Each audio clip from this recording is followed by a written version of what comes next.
IELTS স্পিকিংয়ে 7.5 বা 8 band score পাওয়ার জন্য advance ওয়ার্ডের কোনো বিকল্প নেই। সো সাধারণত আমরা সবসময় কমন ওয়ার্ডস ব্যবহার করি।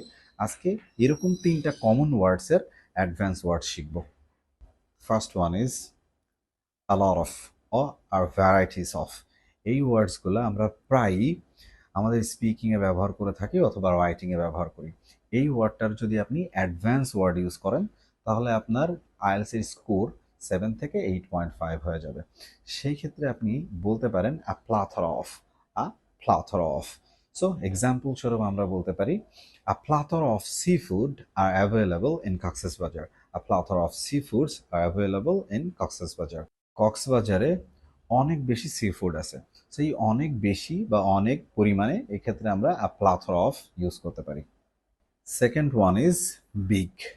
সো বিগ ওয়ার্ডটা আমরা প্রায় ব্যবহার করি। সো বিগের একটা অল্টারনেটিভ ওয়ার্ডস বা অ্যাডভান্স ওয়ার্ড হতে পারে সাবস্টেনশিয়াল। সাবস্টেনশিয়াল। সো উদাহরণস্বরূপ আমরা বলতে পারি যে আমরা এই কোম্পানিতে অনেক বা বিগ অ্যামাউন্ট অফ টাকা ইনভেস্ট করেছি, big amount of money invest করেছি।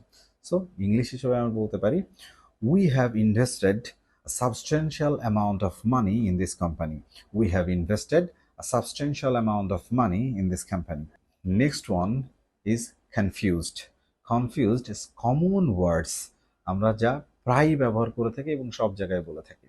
সো এটার ক্ষেত্রে আমরা বলতে পারি পারপ্লেক্স, পারপ্লেক্স। সো খুব সিম্পলি আমরা একটা সেকেন্ডের এক্সাম্পল দিতে পারি যে সে খুবই কনফিউজ।